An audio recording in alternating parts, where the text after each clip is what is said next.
Hi hello అండి, welcome to my channel. Jagadhatri serial today ఎపిసోడ్లో ఏం జరిగిందో తెలుసుకుందాం. అంతకంటే ముందు నా ఛానల్ లైక్ చేసి సబ్స్క్రైబ్ చేసుకోండి. Please support my channel. అయితే కౌశికి అత్తగారు కాచి చేతిలో నుంచి బాబుని లాగేసుకుంటారు. అయితే కాచి అంటుంది, ఎందుకు నా చేతుల్లో ఉన్న బాబుని అలా తీసేసుకున్నారు అని కాచి వచ్చి అడుగుతూ ఉంటే, అసలు ఈ కాచికి ఎత్తుకోమని నా మనవడిని ఎందుకు ఇచ్చావంటూ ఆదిలక్ష్మి అరుస్తూ ఉంటుంది కౌశిక్ మీద. అయితే వదిన చేస్తూ ఉంటే బాబు ఏడుస్తున్నాడు, అందుకే వదిన భోజనం చేసే వరకు కాచి ఆడిస్తానని ఎత్తుకుంది. ఇందులో తప్పేముందని జగదాద్రి కేదార్ అంటుంటే, గుండ్రాలకి ఎవరైనా పిల్లల్ని ఎత్తుకోమనిస్తారా? వాళ్ళ చూపులు అసలే మంచివి కాదు అని కాచి గురించి నీచంగా మాట్లాడుతూ ఉంటుంది. అయితే చూడండి, ఇంకోసారి ఆ మాట మాట్లాడకండి, ఎదుటి వాళ్ళు బాధపడతారని కూడా మీకు తెలిసి ఉండదా అని జగదాద్రి కేదార్ నిలదీస్తూ ఉంటారు. అయితే ఎవరి గురించి ఏం మాట్లాడుతున్నారో మీకు అర్థమవుతుందా అని సుధాకర్ కూడా నిలదీస్తూ ఉంటాడు. గుడ్రాలన్నా అనగా ఇద్దరు పిల్లల తల్లి అని మాట్లాడతారా అని ఆదిలక్ష్మి అరుస్తూ ఉంటే, నీ కూతురిని నీ మొగుడిని చంపి జైలుకు వెళ్ళింది, నీ కొడుకేమో నిన్ను అసలు పట్టించుకోడు, మీది నేరస్తుల కుటుంబాన్ని మేము ఎప్పుడైనా మాట్లాడామా అని వైజయంతి అంటుంది. అయితే మీకు ఈ ఇంట్లో మర్యాద ఇవ్వాలనుకుంటే మీరు కూడా మర్యాద ఇస్తేనే మీకు మర్యాద దక్కుతుంది, లేకుంటే చూస్తూ ఎవరు ఎక్కడ సైలెంట్గా ఉండరు అని నిషి అంటూ ఉంటుంది. అయితే ఏంటి కౌశికి, నీ కుటుంబం నన్ను ఇన్నేసి మాటలు అంటుంటే నువ్వు చూస్తూ ఊరుకుంటావా? ఇదేనా మీరు నాకు ఇస్తున్న మర్యాద అని ఆదిలక్ష్మి అంటే, చూడండి, మీరు కాచిని అన్ని మాటలు అంటున్న మా అక్క మిమ్మల్ని ఏది అనలేదు, అదే మా అక్క మీకు ఇస్తున్న మర్యాద, అర్థం చేసుకోండి అని యువరాజ్ అంటాడు. ఏంటి ఏదా మర్యాద అని ఆదిలక్ష్మి అరుస్తూ ఉంటుంది.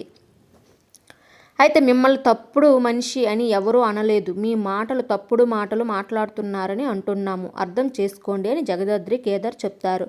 అంతేలే, నేను ఈ ఇంట్లో ఉండటం ఎవరికీ ఇష్టం లేదు కాబట్టే అని ఆదిలక్ష్మి అంటే, నువ్వు ఈ ఇంట్లో ఉండకూడదని ఎవరో చెప్పడం లేదు, ఈ ఇంటి ఆడపిల్లని బాధ పెట్టొద్దని చెప్తున్నా, అందుకే వీళ్ళందరూ ఇలా మాట్లాడుతున్నారు. అమ్మ కాచి, నువ్వు లోపలికి వెళ్ళమ్మా అని సుధాకర్ కూడా లోపలికి వెళ్ళిపోతాడు. అయితే చూడు ఆదిలక్ష్మి, తిన్నగా ఉండేటట్లయితే ఉండు, లేకుంటే లేదు, పెట్టి పేడ సర్దుకొని బయటకు వెళ్ళిపో అని వైజయంతి వార్నింగ్ ఇచ్చి వెళ్తుంది. సరేలే, నేను ఉండేది ఇష్టం లేదు కదా, నేను ఇంటికి వెళ్ళి నా చావు నేను చేస్తాను అని ఆదిలక్ష్మి ఏడుస్తూ నటిస్తూ ఉంటుంది. చూడండి అత్తయ్య గారు, మీ ఇంటికి వెళ్ళనవసరం లేదు, ప్లీజ్, మీకు నేను చూపిస్తాను, సురేష్ వచ్చే వరకు ఏ గొడవ పెట్టుకోకుండా ఇక్కడే ఉండండి అంటూ కౌశిక్ చెప్తుంది. సరేనంటూ ఆదిలక్ష్మి గదిలోకి వెళ్ళిపోతుంది. అయితే కౌశికి, నీ మీదకి వస్తే నీ ఫ్యామిలీ అంతా నీకు సపోర్ట్ చేస్తున్నారు కదా, కలిసి ఉంటే కలదసుకో అన్నట్లుగా మీరంతా ఒక్కటిగా ఉన్నారు కదా, చూడు మిమ్మల్ని అందరినీ ఎలా విడగొడతాను, నేను అనుకున్నది సాధిస్తాను అని ఆదిలక్ష్మి అనుకుంటూ ఉంటుంది. తర్వాత సాధు నాయక్ దగ్గర నుంచి ఫోన్ కాల్ రావడంతో జగదాద్రి కేదార్ పరుగులు పెడుతూ బయటికి వచ్చి, జై హింద్ చెప్పండి సార్ అని మాట్లాడుతూ ఉంటారు. బ్యాడ్ న్యూస్ చెడి అని సాధు నాయక్ చెప్పగానే, ఏంటి మీనన్ జైలు నుంచి తప్పించుకున్నాడా అని జగదాద్రి అంటుంది. లేదు జేడి అని మినిస్టర్ బెయిల్ తీసుకుని ఇక్కడి నుంచి వెళ్ళిపోయాడని సాధు నాయక్ చెప్పగానే, ముగ్గురు ఆడపిల్లలు ముగ్గురు మగపిల్లలు ప్రాణాలు తీసిన ఆ మినిస్టర్ ఎలా తప్పించుకుని బెయిల్ తీసుకుని వెళ్ళిపోతాడు, ఎలా బెయిల్ వస్తుంది అని జగదాద్రి కేదార్ చాలా బాధపడుతూ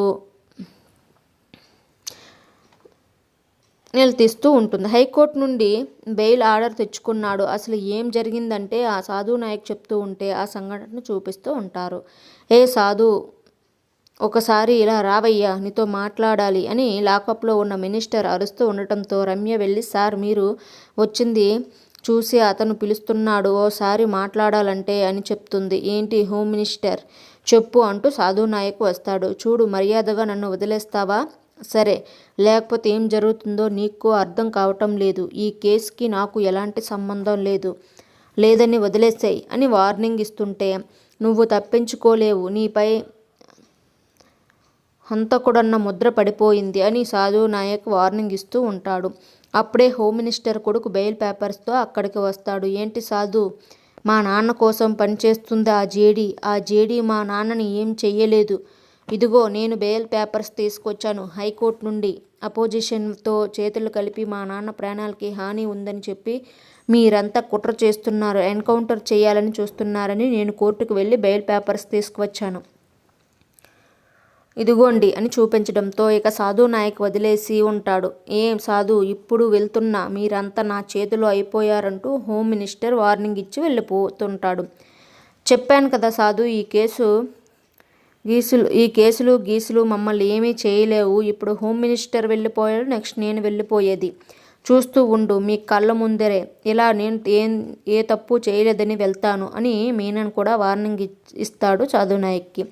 అయితే మీరు ఏదో ఒకటి చేయాలి జేడీ అని సాధు చెప్పడంతో, అలాగే సార్, ఇప్పుడే బయలుదేరి వస్తున్నామని జేడీ చెప్తూ ఉంటుంది. అయితే జేడీ కేడీ స్టేషన్కి రాగానే లాకప్లో ఉన్న మీనన్ని, ఏ జేడీ చూసావా, ఇప్పుడు మినిస్టర్ వెళ్ళిపోయాడు, నెక్స్ట్ నేనే వెళ్ళిపోతున్నాను. చూడు, నీకు చాలాసార్లు చెప్పాను, ఈ కేసులో గీసులో నన్ను ఏమీ చేయలేవు అని. నేను మాత్రం ఒక్క గన్ తీసుకొని మనుషుల ప్రాణాలు అలా తీస్తూ ఉంటాను. నేను ఎంతమందిని చంపానో నాకే తెలియదు, ఏమేమి చేస్తానో నాకే తెలియదు. అన్నీ మొత్తం లిస్ట్ ఇస్తాను, నీ ముందే చెప్తాను. నువ్వు వాళ్ళ దగ్గరికి వెళ్ళి ఒక్క సాక్ష్యమైనా పట్టుకునిరా, అప్పుడు నేను వెళ్ళి కోర్టులో నిల్చుంటాను అని. నువ్వు ఒక్క సాక్ష్యం కూడా పట్టుకుని రాలేవు, నన్ను ఏమీ చేయలేవు అంటూ మీనన్ నవ్వుతూ ఉంటే, రే నిన్ను అని జేడీ అరుస్తూ ఉంటుంది.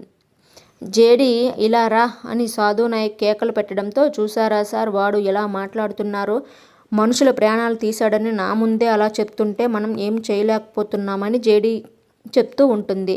చూడు, ఈ స్టేషన్లో వాడు ప్రాణాలు తీసావనుకో, ఈ స్టేషన్లో ఉన్న అందరి ప్రాణాలు ప్రమాదంలో పడిపోతాయి. కాబట్టి మనం వాడిని ఇక్కడ ఏమీ చేయలేము. వాడిని మనం కోర్టులో సాక్ష్యాలతో నిలబెట్టాలి. మన సాధు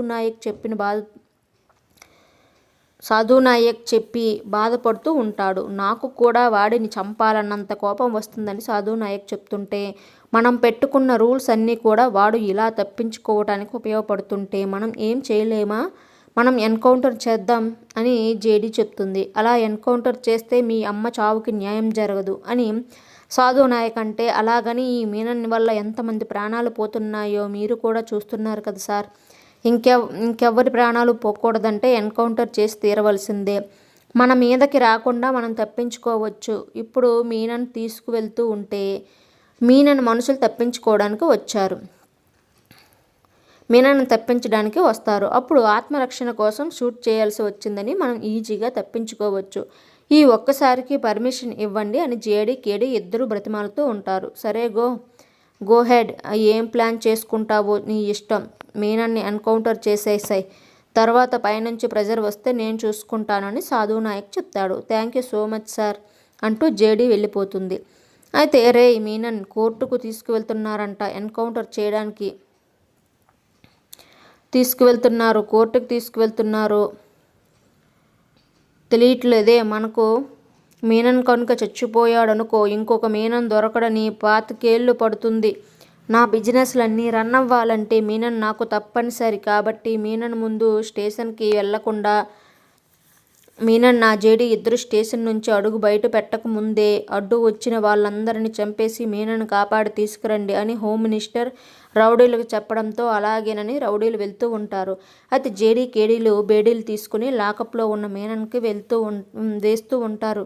ఏంటి జేడీ నవ్వుతున్నావు, నువ్వు ఏం ప్లాన్ చేశావని మీనన్ అడుగుతూ ఉంటే, నేను ఏం ప్లాన్ చేశానో నీకే అర్థమవుతుంది కదా.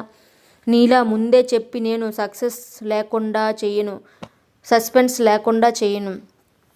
ఇప్పుడు మనం కోర్టుకి వెళ్తున్నామని జేడీ చెప్తుంది. బయట మీడియా వాళ్ళు రెడీగా ఉంటారు మీకు. ఇక మీడియాను చూసేసిన మీనన్, ఏంటి జేడీ, నువ్వు నన్ను ఫేక్ ఎన్కౌంటర్ చేస్తున్నావు కదా అని నాకు అర్థమైపోయింది. డీల్ మాట్లాడుకుందాం, నువ్వు నన్ను చంపొద్దని మీనన్ బ్రతిమాలుతూ ఉంటాడు. ఏంటి జేడీ గురించి ఇన్ని రోజుల నుంచి నువ్వు తెలుసుకున్నది ఇదేనా? నీలాంటి వాళ్ళతో జేడీ అసలు మాట్లాడదని కూడా నీకు అర్థం కావటం లేదా అని కేదార్ అంటాడు. ప్లీజ్ జేడీ, నన్ను చంపొద్దు అంటూ మీనన్ బ్రతిమాలుతూ ఉంటే, చూడండి కోర్టుకి వెళ్తున్నాం అని మీడియాకు చెప్పి జేడీ మీనన్ని తీసుకువెళ్తూ ఉంటుంది. అప్పుడే రౌడీలు ముఖాలు మాస్కులు పెట్టుకుని స్టేషన్ బయట మీనన్ కోసమే వెయిట్ చేస్తూ ఉంటారు. అయితే మినిస్టర్కి ఎలాగైనా బెయిల్ వచ్చింది మేడం అని మీడియా వాళ్ళు జేడీని అడుగుతూ ఉంటే, చూడండి, అవన్నీ తర్వాత మాట్లాడుకుందాం. ఇప్పుడు మీనన్ని కోర్టుకు తీసుకువెళ్తున్నామని కేడి మీనన్ని తీసుకుని బయటికి రాగానే మాస్కులు పెట్టుకున్న రౌడీలు అక్కడికి వచ్చి పోలీసులందరినీ కొట్టి వీళ్ళని రివాల్వర్ని గురిపెట్టేస్తారు. ఏయ్, మీరు అడుగు ముందుకు వేశారా మీ ప్రాణాలు పోతాయి, మర్యాదగా మాతో పాటు మీనన్ని పంపించండి అని వాళ్ళు రివాల్వర్ని గురిపెట్టి ఉంటారు. అయితే చూసావా, మీరు నన్ను ఏమీ చేయలేరని చెప్పనా, చూడు నా కోసం మా వాళ్ళు ఎలా వచ్చారో అని మీనన్ నవ్వుతూ ఉంటాడు. అది జేడీ ఏదో ఒకటి చేయి అని సాధు నాయక్ చెప్పడంతో అడుగు ముందుకు వేస్తే మీ అందరి ప్రాణాలు పోతాయి, జేడీ ఏం చేస్తుందని మీనన్ వెకిల్ నవ్వులు నవ్వుతూ ఉంటారు. అప్పుడే కేడి రౌడీలపై విడుచుకు పడిపోతారు. కేడి రౌడీలు అందరినీ కుమ్మేస్తూ ఉంటే సాధు నాయక్ కిరణ్ రమ్యతో ఇంతకీ మీనన్ ఎక్కడున్నాడని అడుగుతూ ఉంటారు. ఇందాక ఎవరో మాస్కులు పెట్టుకుని వచ్చి మీనన్ని తీసుకువెళ్ళిపోయారు సార్, మేము కాపాడలేకపోయాము, రక్షించలేకపోయామని రమ్య చెప్తుంది. అయితే మీనన్ కిరణ్ రమ్య వస్తూ ఉంటే ఇద్దరు మాస్కులు పెట్టుకొని వీళ్ళని కొట్టేసి తీసుకుని వెళ్ళిపోయి ఉంటారు. ఇక మీనన్ కారులో వెళ్తూ ఉంటారు. మిమ్మల్ని పంపించింది హోమిస్టరేనా అని జేడీ నన్ను కదా, ఆ జేడీ నన్ను ఏం చేయలేదని చెప్పాను కదా, తీయండి నా చేతుల్లో బేడీలను తీసేయండి అని కారులో కూర్చొని మీనన్ నవ్వుతూ ఉంటే వెంటనే మాస్కులు పెట్టుకొని జేడీ కిస్తో బేడీలు తీస్తూ ఉంటుంది. ఈ బేడీలకి జేడీ దగ్గర కదా ఉండాలి, కీ ఎక్కడిది అంటే నువ్వు హోమ్ మినిస్టర్ మనిషివి కదా అని మాస్క్ పెట్టుకున్న జేడీని మీనన్ని షాకింగ్గా అడుగుతూ ఉంటే అవును జేడీ దగ్గరికే ఉంది, ఎందుకంటే నేను జేడీనే కాబట్టి. వచ్చింది హోమ్ మినిస్టర్ మనుషులే కానీ మాస్కులు పెట్టుకొని వాళ్ళని తప్పుదారి పట్టించింది, నిన్ను ఇలా ఇరికించింది, తీసుకొచ్చింది నేనే ప్లాన్ చేశాను. అసలు హోమ్ మినిస్టర్ మనుషులు అక్కడికి వచ్చేలా నేను ప్లాన్ చేశాను అని జేడీ ట్విస్టుల మీద